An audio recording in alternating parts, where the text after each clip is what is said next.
இன்றைய வேத வசனம் ஏசாயா 26:3. உண்மை உறுதியாய் பற்றிக் கொண்ட மனதையுடையவன் உண்மையே நம்பியிருக்கிறபடியால் நீர் அவனை பூரண சமாதானத்துடன் காத்துக்கொள்வீர். பிரியமானவர்களே, நம்முடைய வாழ்க்கையில் பல சவால்களை சந்திக்கிறோம். வேலைப்பளு, குடும்ப பிரச்சனைகள், ஆரோக்கிய குறைபாடுகள், எதிர்காலத்தை பற்றிய பயம் என இப்படி எத்தனையோ காரியங்கள் நம்முடைய மனதை அலைக்கழித்து சமாதானத்தை கெடுத்து போடுகிறது. ஆனால் ஏசாயா தீர்க்கதரிசி சொல்லுகிறார், உண்மை உறுதியாய் பற்றிக் கொண்ட மனத்துடையவர்கள் உண்மையே நம்பியிருக்கிறபடியால் நீர் அவர்களை பூரண சமாதானத்துடன் காத்துக்கொள்வீர் என்பதாய். ஆம், நாம் கர்த்தர் மேல் உறுதியாக அசைக்க முடியாத நம்பிக்கையுடன் இருக்கும்போது அவர் நமக்கு முழுமையான குறைவில்லாத சமாதானத்தை கொடுக்கிறார்.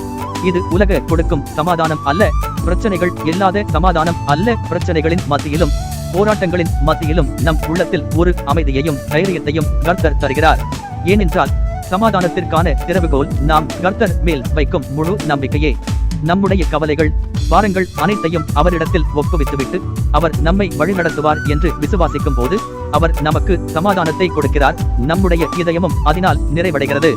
எனக்கன்பானவர்களே, இன்று நீங்கள் எந்த சூழ்நிலையில் இருந்தாலும் சரி, உங்கள் மனதை கர்த்தரிடம் ஒப்புக் கொடுங்கள். உங்கள் பிரச்சனைகளை அவரிடத்தில் சொல்லுங்கள். அவர் உங்கள் மேல் அக்கறையுள்ளவர். அவருடைய கைகளில் உங்களை முழுமையாக ஒப்புக் கொடுக்கும் போது அவர் வாக்குத்தத்தம் செய்தது போல உங்களை பூரண சமாதானத்துடன் காத்துக்கொள்வார். கர்த்தர் உங்களை ஆசீர்வதிப்பாராக.